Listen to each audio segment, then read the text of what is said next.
Boa noite a todos. Nós vamos hoje bater papo e conversar. Normalmente, de uns tempos para cá, eu tenho feito uma pergunta só de curiosidade, porque eu acho que é útil para a gente se situar, não no sentido segregacionista, não é nada disso, mas é porque às vezes algumas explicações são úteis. Tem alguém aqui que está chegando na doutrina agora? Do tipo, está vindo aqui pela primeira vez? Tem alguém aqui, você está vindo a primeira vez? Seja bem-vinda.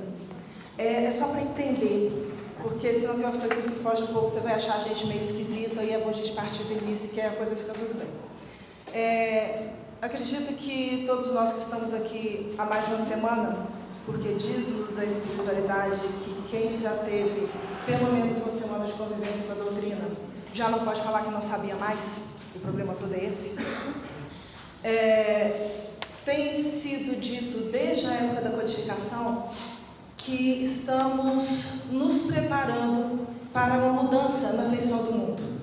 E a mudança nessa feição do mundo é exatamente uma mudança nesse panorama geral, em que nós vamos sair de uma condição ainda onde o mal impera e nós vamos passar para uma outra situação, onde, por causa da maturidade daqueles que aqui moram, pela maturidade moral daqueles que aqui ainda estão, o mundo ainda vai conviver durante um tempo com o mal, mas o bem vai se sobrepor a ele.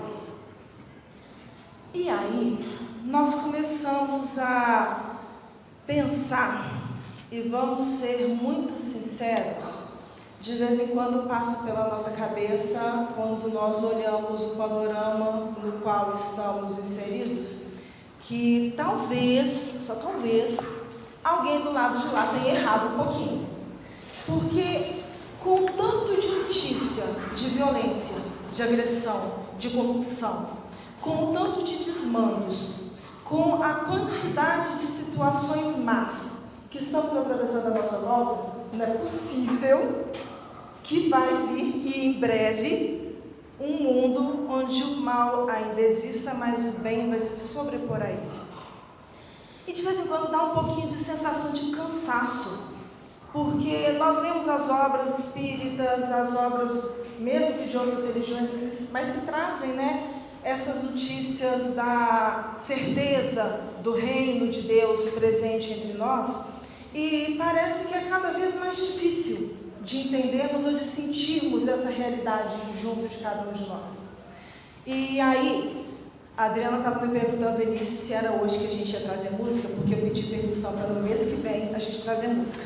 Mas de vez em quando, nós usamos algumas referências. E nós vamos pautar a nossa conversa de hoje, que o tema é resistência contra o mal, e nós vamos entender que resistência é essa que nós precisamos desenvolver, porque nós temos necessidade dela, mas nós vamos usar para começar a nossa análise um trabalho que foi feito no Movimento Jovem Espírita do Rio de Janeiro, e nesse encontro eles acabaram compondo uma música que foi tema do encontro, onde o título dela é Senhor, que queres que eu faça? E eles começam abordando uma situação que eu pelo menos entendo como sendo quase uma situação de sonho. Sabe aquilo que a gente quer pra gente?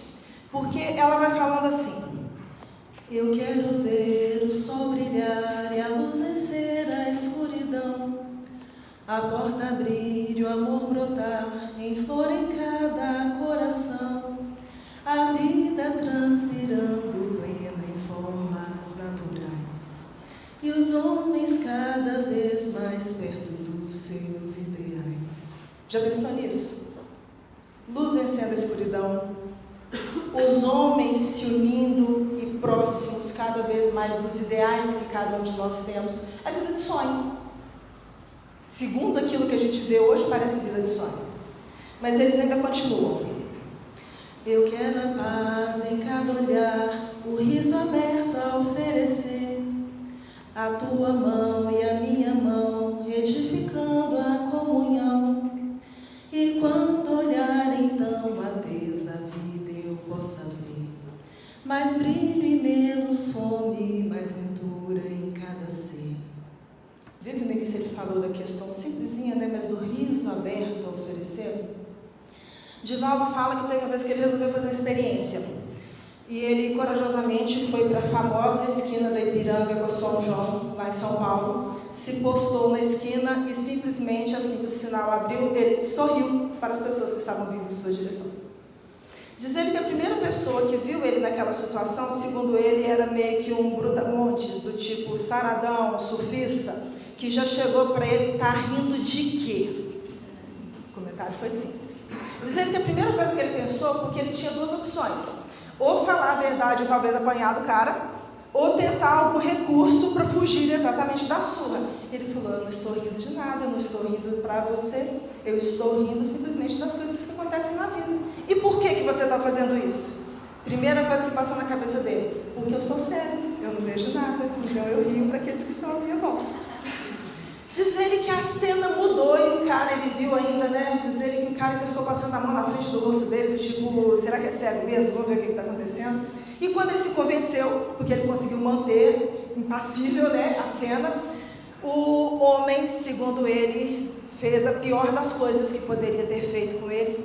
Tudo bem, meu bom velhinho, você quer que eu te ajude? E dizer que pior do que a sensação de se sentir cego foi, segundo ele, a ofensa do bom velhinho, porque ele não é velhinho. Dizer que isso só tem mais ou menos uns 20 anos, ele estava no auge dos seus 60 e pouco, quase 70, que história era essa de meu velhinho? E ele comenta que como a situação se inverteu, e ele teve que manter a cena criada por ele, o cara atravessou a rua com ele, porque ele falou que morava umas 2 quadras de lá, levou quase que até a porta do apartamento, e segundo ele, ele descobriu que ainda devia ser espírita, porque quando ele se despediu, ele virou para o rapaz, né, vai com Deus, e o rapaz virou para ele que assim seja, dizer que é só espírita que fala assim seja. E ele fala que corajosamente voltou para o mesmo ponto e continuou rindo para as pessoas que vinham em sua direção durante mais ou menos uns 40 minutos, quase que 1 hora. Segundo ele, teve 4 pessoas que corresponderam ao sorriso, sem malícia, sem incômodo, sem desconfiança, sem nada. Mas entre várias tantas outras que não conseguiram aceitar aquela situação. Principalmente porque nós estamos armados. E isso ele está falando de meados da década de 80. Hoje, ainda por cima, é mais natural que quando alguém passe do nosso lado e tente se aproximar de uma forma que não seria natural pela ausência de conhecimento prévio, no mínimo o que vai passar pela nossa cabeça é: existe a possibilidade de ser um golpe. E todos os dias somos avisados pela internet, pelo WhatsApp, de golpes novos que estão surgindo com pessoas que tentam se aproximar. E cada vez mais nos fechamos dentro de uma cápsula, com a sensação da necessidade de se sentir protegido, como se aquilo fosse nos auxiliar a viver melhor. E esses meninos lá do Rio de Janeiro, depois de falarem dessa necessidade, né, de ter mais alegria em cada ser, eles fazem um questionamento: urge saber como posso servir, retirar as pedras do caminho. E aí, da mesma forma que Paulo, nas portas de Damasco, eles se viram: Senhor, que queres que eu faça? Além de me banhar nas águas da transformação, que queres que eu faça? Do amor que quer romper as portas do meu coração, sonhando que possa varrer do mundo a face escura da opressão. Porque quando a gente lembra o quanto que nós já conseguimos caminhar, o quanto que nós já conseguimos construir, um pouco da vontade que a gente tem é de afastar o mal do mundo. E parte desse afastamento passa pela necessidade, me corrijam se eu estou enganada, de por que o Cristo não faz uma limpa no planeta e leva tudo quanto é traficante embora logo para esse outro mundo, para onde, se Deus quiser, eles vão ser melhores do que aqui. Estou falando mentira? Vou falar mais tranquila ainda. Por que Jesus já não faz uma reforma moral, olha que lugar legal, no Congresso Nacional, e não leva para um lugar específico todos esses políticos envolvidos em corrupção, envolvidos em desmandos, envolvidos em uma série de questões. Porque nós já estamos numa fase um pouquinho mais elevada no nosso entendimento. Nós já somos um pouquinho melhores do que eles. Nós estamos buscando Cristo. Nós estamos tentando arduamente disciplinar a nossa vontade, disciplinar a nossa paciência, disciplinar a nossa tolerância, mas vai facilitar um pouco o nosso serviço se a gente afastar do mundo todos aqueles que estão nos produzindo algum tipo de dor, algum tipo de mal.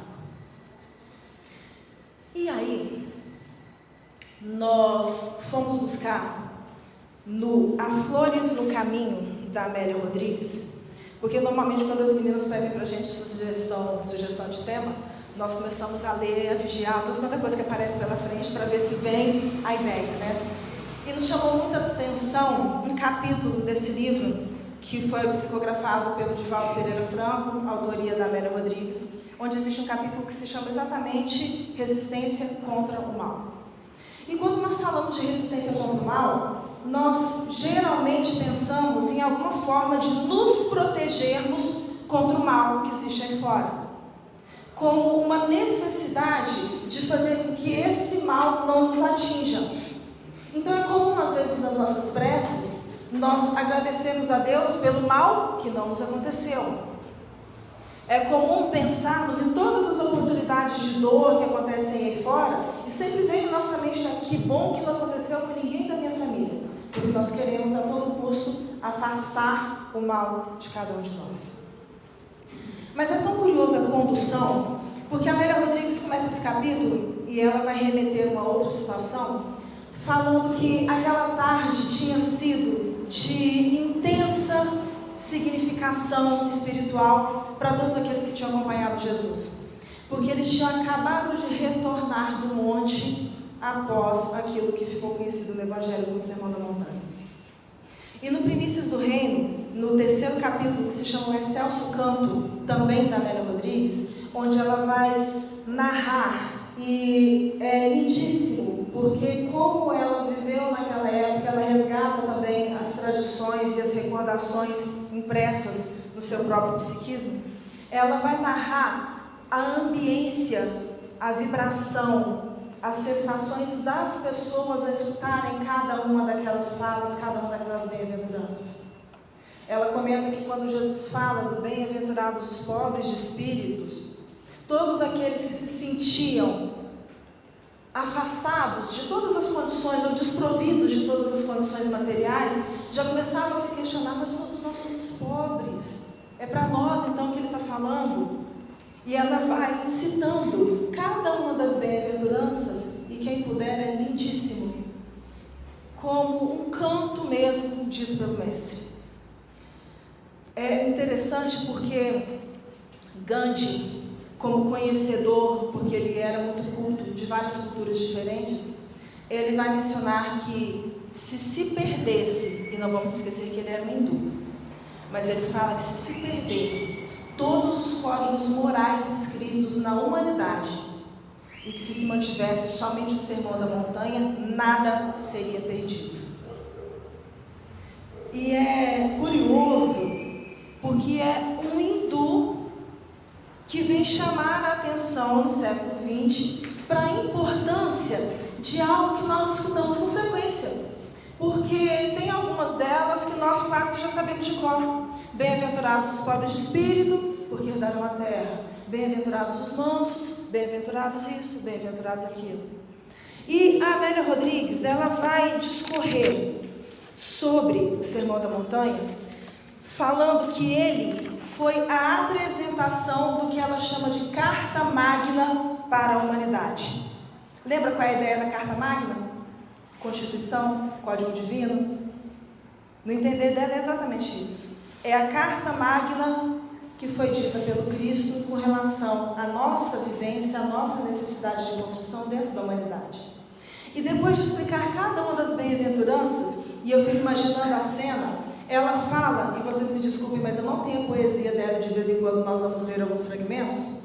Ela fala que depois de encerrar toda aquela sequência, a epopeia não tinha se encerrado, Porque uma chuva de hipérboles, de comentários, de sentenças foram trazidas para todos aqueles que estavam ouvindo. E ela vai recordar só algumas, que como muitas vezes nós não temos o hábito de irmos até o livro sagrado, ela traz para a gente um resumo que é interessante. Sois o sal da terra, sois a luz do mundo. Não cuideis que vim destruir a lei, ide reconciliar-vos com o vosso irmão. Não cometais adultério, nem escandalizeis. Não jureis, não resistais ao mal.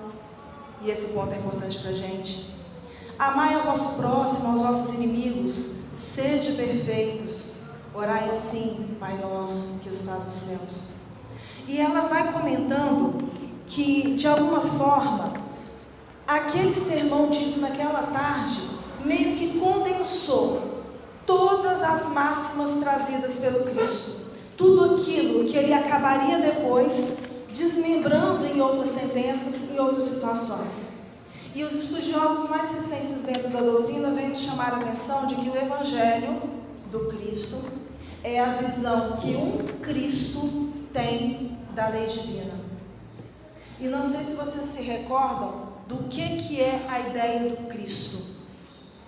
Porque quando nós estudamos a escala de evolução dos espíritos, sabemos que tem os espíritos primitivos, os imperfeitos, depois os felizes e assim por diante, até chegar nos espíritos puros. E na Revista Espírita, São Luís vem explicar para Kardec o que seria a condição desses espíritos e onde se encaixaria essa condição desses espíritos crísticos, se a gente pode dizer assim. E de uma forma muito direta e objetiva, ele fala que após atingir o estado de perfeição, que é esse estado da pureza, os espíritos recebem um convite para iniciar um outro nível, uma outra escala evolutiva. E essa escala evolutiva é a escala dos Cristos. E isso é interessante a gente não perder de mente, porque quando falamos de Jesus, temos muito hábito de tentar, como é natural, nos aproximarmos dele, mas trazendo ele para a nossa realidade.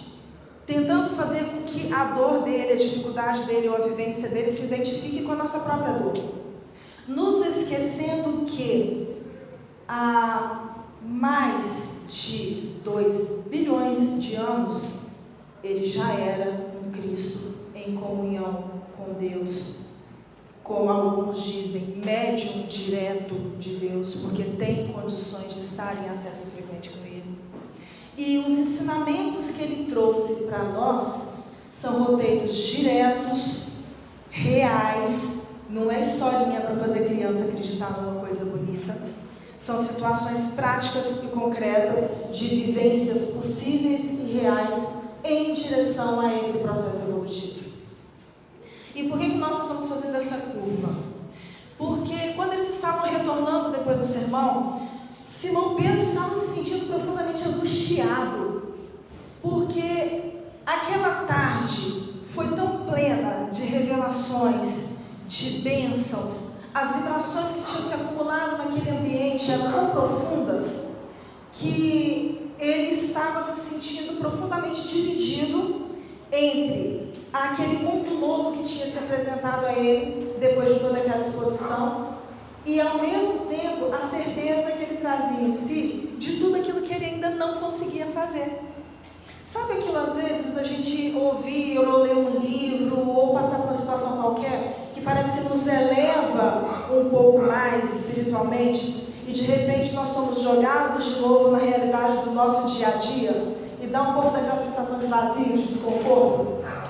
Sabe aquilo às vezes quando a gente sai do centro depois de ter tomado aquele passe, de ter conseguido fazer tudo o que precisava para se sentir bem, aí a gente chega em casa com a esposa irritada, ou com o marido impaciente, ou com o filho adolescente que está dando trabalho mais do que devia, ou com o filho criança que está irritando e a gente está cansado e não tem paciência.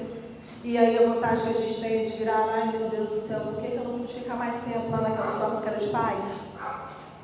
Por que eu não consegui? Ou por que ainda não é possível trazer isso aqui para dentro da minha realidade? E aí, o Simão vai procurar Jesus exatamente para conversar sobre aquelas limitações que ele estava encontrando. E aí a gente entra no capítulo da resistência contra o mal. Porque Simão chega para Cristo e vai conversar nos seguintes termos: Senhor, a mensagem que ouvimos penetra minha alma como um punhal de luz, que fere a noite do meu ser com claridade nova, sangrando-me os sentimentos atormentados. O que Simão estava falando aqui é daquela situação, alguém aqui já passou por atendimento fraterno? Sabe quando a gente chega naquele momento de dor, do desespero, precisando urgentemente de um amparo, de um apoio, de um braço que socorra a gente? E aí quando nós começamos a ouvir aquela mensagem que parece que foi escolhida a dedo, que vem falar exatamente daquilo que a gente precisa, é aquele despejar de emoções, aquele despejar de dificuldades. Era mais ou menos isso que Simão estava sentindo. E o que é muito legal na Amélia Rodrigues, e é o que eu acho fantástico, é que ela humaniza essas histórias do Evangelho. Quando ela coloca o entorno, quando ela coloca aquela conversa de pé de ouvido, quando coloca aquele amparo, vem cá meu amigo, vamos sentar junto, vamos conversar, que nós conseguimos chegar no ponto, ela traz isso. E acaba trazendo também um pouco mais a mensagem do Cristo para junto de nós. Enquanto eu escutava, experimentei a morte e sofri a vida. Experimentei a morte. A minha vida não é só isso que está aqui. Quantas vezes, ao pegarmos uma mensagem, um texto qualquer, nós não tomamos consciência de que a nossa existência não é só isso? Nós não temos no nosso coração aquela certeza de que existe todo um outro mundo lá na frente esperando por nós. Quantas vezes, depois de uma prece, nós não nos recordamos daqueles que já nos antecederam no túmulo e sentimos a presença dele e dá um pouquinho daquele calor no coração, porque nós temos a consciência de que não estamos sozinhos e de que aqueles que já foram antes da gente estão de alguma forma esperando por nós. E vamos falar a verdade? Nessas horas dá quase que uma vontadezinha da gente poder ir logo também. Muitas vezes a gente só lembra que não pode ir por causa daqueles que ainda precisam da gente que está à nossa volta. E é natural sentir essa saudade, é natural sentir essa necessidade. Porque é a mesma coisa da criança que está passando já muito tempo na escola, doido para entrar de férias, para querer ficar um pouquinho mais com a família, com os primos, com os amigos. É a mesma situação. Experimentei a morte e sofri a vida. Sofrer a vida é experimentar de verdade, é ter a consciência de tudo aquilo, de todas as emoções que nos trazem para a nossa realidade do hoje. Qual é a minha existência hoje? Qual é a minha realidade hoje? Porque, às vezes, nós olhamos para as nossas próprias condições íntimas e passa pela nossa cabeça aquela sensação assim de, mas eu posso fazer muito mais do que eu estou fazendo, mas não é possível que a condição para eu realizar não aparece. Às vezes olhamos para um determinado tipo de trabalho, para um determinado tipo de profissão e nos sentimos até familiarizados com aquilo, mas parece que alguma coisa trava e não conseguimos ir adiante. Porque não é o momento, são as limitações da vida. Mergulhei nas trevas do medo e surgi na meridiana bênção da esperança. Sufoquei-me em angústias e abri-me em confiança. Dor e paz se alternavam no país do meu coração, sacudindo-me em tormentas e calmarias. As tormentas da realidade atual e as calmarias que eu sei, que eu espero, que eu torço, eu vou encontrar daqui a alguns anos, quando eu voltar para minha casa de origem. Com mais ênfase ainda, e porque Jesus silenciou, esperando que eles pusessem tudo aquilo que tinha necessidade, ele prossegue. A verdade, mestre, é que sou passado e futuro. Porque ele tinha consciência do tanto de falhas que ele ainda carregava dentro de si, mas ao mesmo tempo já conseguia entrever tudo aquilo que ele sabia que poderia acontecer se ele conseguisse seguir a proposta do mestre. Sou passado e futuro neste hoje que nunca morrerá. Ante a força da humildade, da pobreza, do amor, do perdão, da pureza, que eram todas as lições que eles tinham recebido naquele dia, surge-me o impasse de como proceder em razão dos hábitos arraigados antigos. Como que eu devo fazer diante de todas aquelas dificuldades que ainda me prendem à retaguarda? Como que eu devo agir se eu sei que eu tenho que ser paciente, mas tem um monte de problema à minha volta, fazendo com que eu fique mais impaciente ainda? Como é que eu vou fazer para ser tolerante se eu estou cercado de pessoas que só agem de forma equivocada? Ou vamos jogar para a nossa realidade.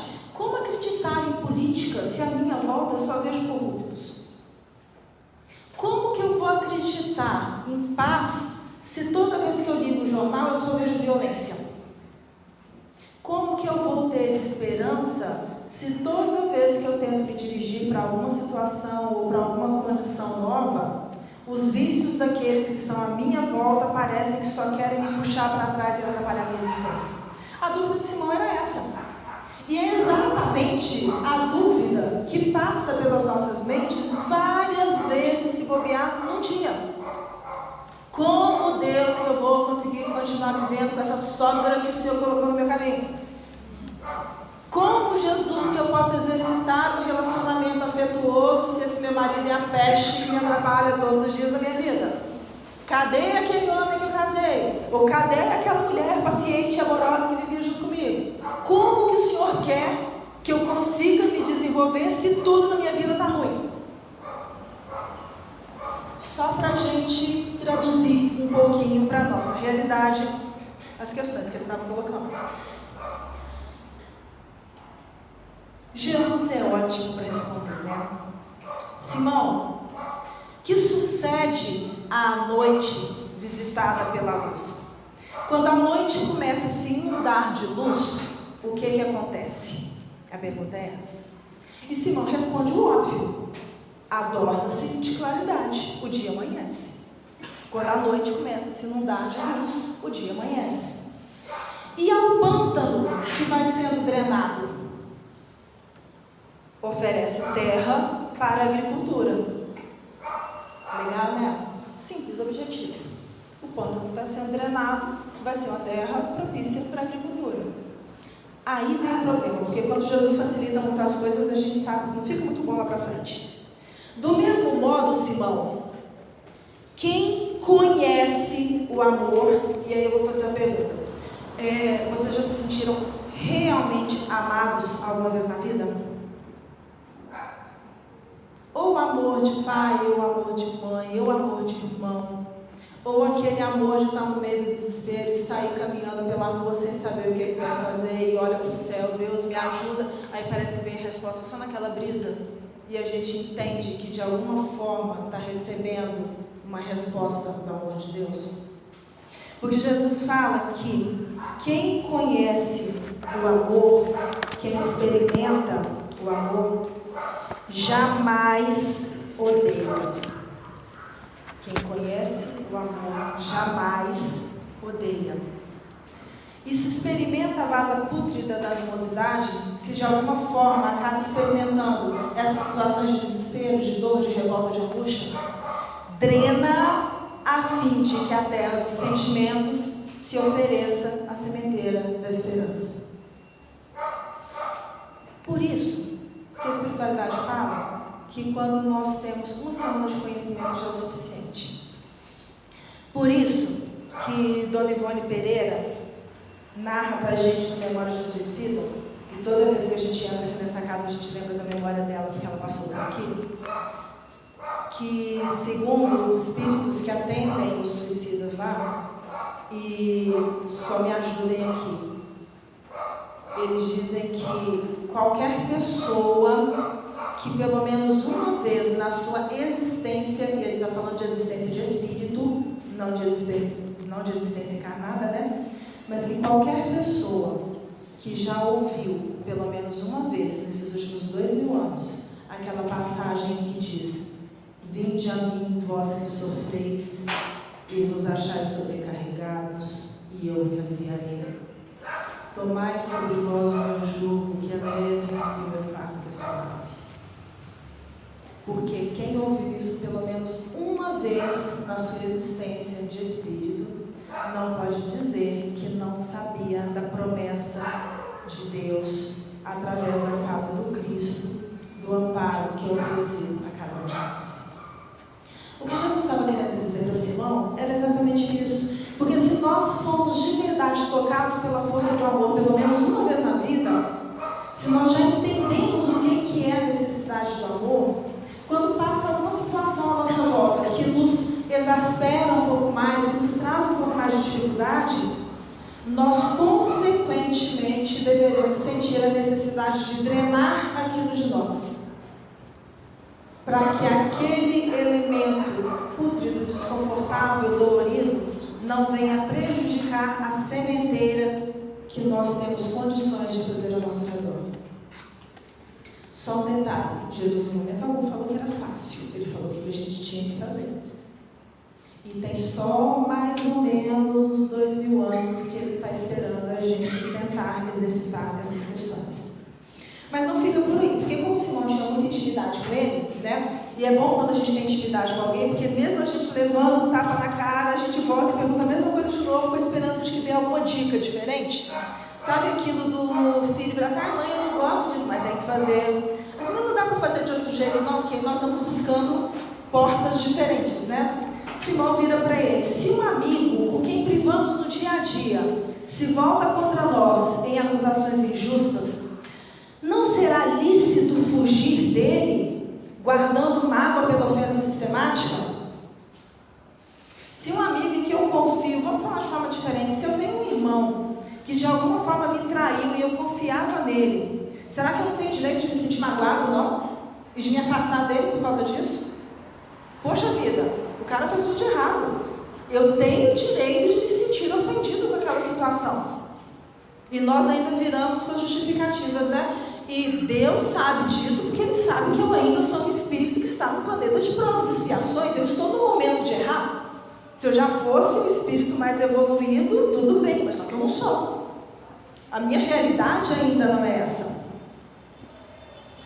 Quando alguém se volta contra nós, ele está sempre com a razão. Como? Quando alguém se volta contra nós, ele está sempre com a razão. Foi o que Jesus disse para ele. Se a acusação tem fundamento, deveremos amar quem não faz, corrigindo-nos, mesmo que a intenção dele não seja edificante. A pessoa até talvez estivesse querendo esquizinhar um pouquinho a gente, mas se ele fez o favor de chamar a atenção para o nosso erro, vamos agradecer sinceramente porque alguém nos chamou a razão e tentar fazer o melhor com aquilo que nos foi dado. Sabemos da necessidade de indulgência. E indulgência é não ficar levantando as faltas das pessoas, não ficar expondo os erros, as limitações. Mas sabemos também que a misericórdia divina aproveita os erros dos outros, no momento em que nós ainda estamos, para facilitar o nosso próprio crescimento. Então, se estamos agindo equivocadamente e tem alguém nos chamando a atenção para aquele erro que estamos cometendo, pode até ser que a gente não goste, mas um dia a gente vai agradecer. Mas Jesus continua: se essa acusação for restituída de verdade, ele ainda tem razão. Como uma criatura que está falando mentira ainda tem razão. E aí, nós começamos a caminhar, já conduzindo para o fim, para essa realidade difícil que a gente está vivendo hoje. Porque Jesus fala o seguinte: ele ainda tem razão porque enfermo vê o mundo e as criaturas conforme é. Sabe aquilo de estarmos tão revoltados com tudo de ruim que está acontecendo à nossa volta, que só conseguimos enxergar coisas ruins em quem está do nosso lado? Sabe aquelas situações de que tem tanta agressividade que qualquer coisinha a mais que levanta a voz no nosso redor, nós já nos sentimos agredidos com aquela situação e já tomamos também uma reação de defesa e partimos também para a agressão? Sabe essas situações do mundo em que tudo está tão difícil, já está todo mundo fazendo errado? Por que só eu é que tenho que ser cobrado se o erro está generalizado?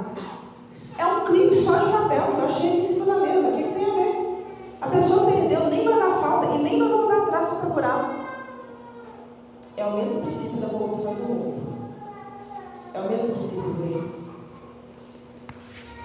Vê o mundo e as criaturas conforme é e por isso carece de piedade e auxílio fraternal. A mágoa é veneno que corrói interiormente quem a conserva. Mas Pedro ainda não tinha se dado por vencido. Todavia, se as nossas melhores palavras são confundidas, se nossas atitudes são transformadas em belicosidade, se os nossos sentimentos são tidos como perniciosos, será justo não conservar ressentimentos de quem nos perturba desse modo à marcha? Se tudo que nós estamos fazendo, a pessoa que está do lado está entendendo como sendo errado, nem assim a gente tem o direito de ficar aborrecido com aquela situação. O ressentimento, Pedro, é como ácido que corrói os sentimentos nobres do coração. Que atitude tomar então, Senhor, contra o desertor que covarde transfere sua fraqueza para a nossa responsabilidade? É o outro que está errando, mas colocou a culpa. Em relação ao competidor inescrupuloso que busca o triunfo da ilusão, agredindo-nos moralmente e malsinando-nos as horas. É meu colega de trabalho e faz tudo que está ao alcance dele para me colocar para baixo, para roubar o meu lugar, para me passar para trás. Junto ao beneficiado pelo nosso carinho, que se volta como serpente e nos pica o regaço, o colo, onde encontrou apoio e amparo. Nossa, mas a minha mãe ajudou a cuidar daquela criatura a vida inteira. E quando a gente precisou dela, ela vai se virar contra nós e vai roubar tudo aquilo que a gente tinha. Poxa, aquela pessoa chegou no trabalho porque eu indiquei. É amigo meu, cadê o mínimo de gratidão que essa criatura tinha que ter comigo? Quando a perturbação for provocada por membros da nossa família espiritual, enfrene a agressividade. Eu dediquei a minha vida inteira a ajudar aquela criatura e agora é assim que ela me responde. Todas as vezes que ela precisou de mim, eu estava do lado dela e agora que eu estou recebendo e paga isso. Ou então eu confiei naquela minha amiga e ela veio como meu namorado. Uma situação oposta. Era o meu melhor amigo e na primeira oportunidade, na primeira dúvida, ele levou minha esposa embora. Que atitude tomar? Era o que ele queria saber. A do perdão constante e sistemático, repostou Jesus. Única força capaz de vencer a agressão invigilante e a perseguição doentia. E aí me desculpem, eu vou só seguir na sequência para a gente encerrar com o livro. O perdão é o amor que se movimenta em oportunidade nova para quem delinque. Quando nós perdoamos alguém, nós estamos direcionando o amor para aquela criatura que falta, aquela criatura que ainda é ignorante das situações que ele deveria entender, não consegue agir de forma diferente. Mais do que uma palavra, é toda uma filosofia de comportamento humano, propiciando resistência pacífica contra o mal. Beneficiando quem o doa, socorre a quem se destina, e compreendendo aquele que fere, abençoa o agressor. O homem, Pedro, compreenderá hoje ou mais tarde que a batalha mais difícil de travar é a que deve atuar no mundo íntimo contra as próprias paixões, por cujo esforço se descobrirá a si mesmo. Infelizmente, estamos ainda na antemanhã da humanidade nova, que surgirá penate de sacrifícios e renúncias, de dores e autossuperações, até o instante da vitória do bem integral. Para tal cometimento, eu vos mando a todos, na condição de ovelhas mansas e confiantes, ao meio dos lobos rapazes, a fim de conquistá-los. E aí a gente para o nosso texto e vamos conversar um pouco mais diretamente sobre resistência contra o mal. Nós ainda trazemos para junto de nós uma condição que é muito próxima da condição de criança. Até porque nós, enquanto espíritos, estamos ensaiando a saída da adolescência para tentarmos, de alguma forma, entrar nesse campo da maturidade. E por que nós falamos isso? Uma criança, quando passa, geralmente, por uma dificuldade qualquer, corre para o colo do pai ou da mãe. quando é contrariada em algum dos seus desejos, vai atrás de alguém que faça exatamente o que ela quer. Entre aquilo que dá prazer e aquilo que traz algum tipo de dor ou de dificuldade, é óbvio, vai ficar com aquilo que lhe dá prazer.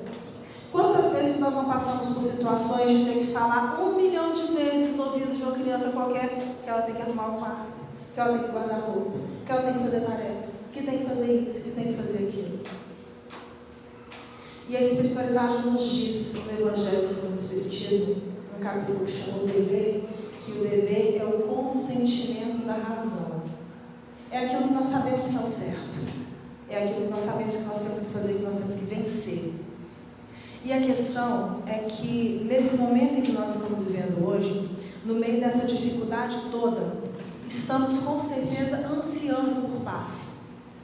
Quando nos debruçamos sobre diversas mensagens religiosas, muitas vezes com uma ânsia extrema de que aquilo vai produzir quase que uma mágica, seja ela qual for, e se possível que seja uma mágica rápida, para fazer com que a nossa vida se torne melhor. Acontece que os Espíritos nos têm dito já há muito tempo que esse período de transição, que esse período de dificuldade que vai anteceder esse novo alvorecer, esse período de paz que nós tanto desejamos, que nós tanto almejamos, vai trazer consigo tanto uma grande quantidade de espíritos reencarnantes com a intenção de ajudar a melhorar o panorama geral. E eu acredito que cada um de vocês, se puder pensar, mesmo que não tenha que falar, conhece pelo menos uma ou duas pessoas em quem vocês realmente podem confiar, podem contar, que sabem que pode fazer a diferença. E que vocês apostam que essa pessoa poderia fazer muita coisa de bom na vida. Ou que pelo menos na família ele consegue colocar a palma da harmonia, a condição de paz, mesmo que seja para acabar uma discussão. Mas esses virão também acompanhados de vários irmãos e muitos de nós que estão aproveitando isso daqui como sendo a última chance. Porque se não fizermos aquilo que temos que fazer, talvez não tenhamos uma outra oportunidade.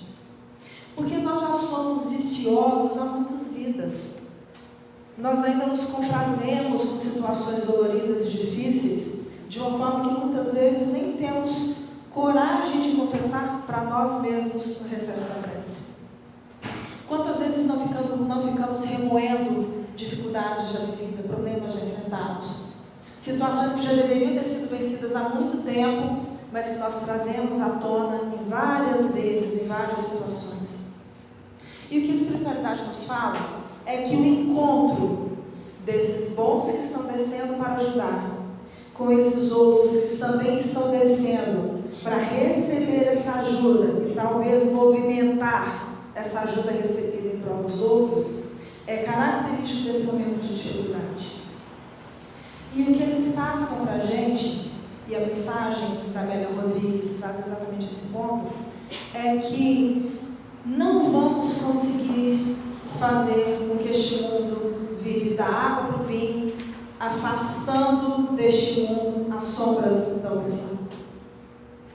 Não tem como pensarmos que vamos transformar isso daqui numa situação de paz, de alegria, de harmonia, de esperança, retirando do mundo essa grande quantidade que nós achamos que deve ser retirada de espíritos difíceis, de espíritos em dor, de espíritos ignorantes.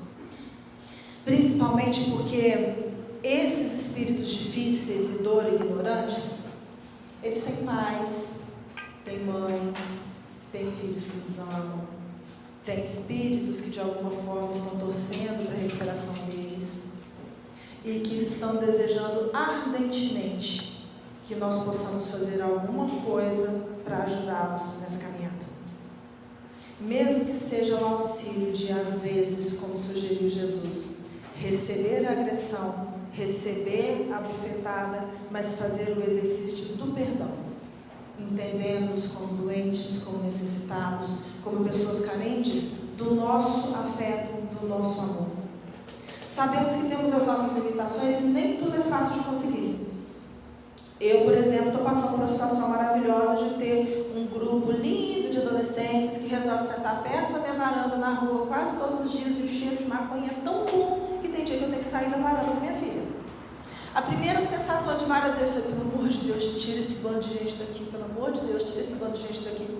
E eu achei curioso que eu comecei a prestar atenção, já tem coisa de uns meses, que geralmente eles se reúnem quando está faltando 5 minutos para começar o nosso culto cristão no lar. Olha que coisa legal, né?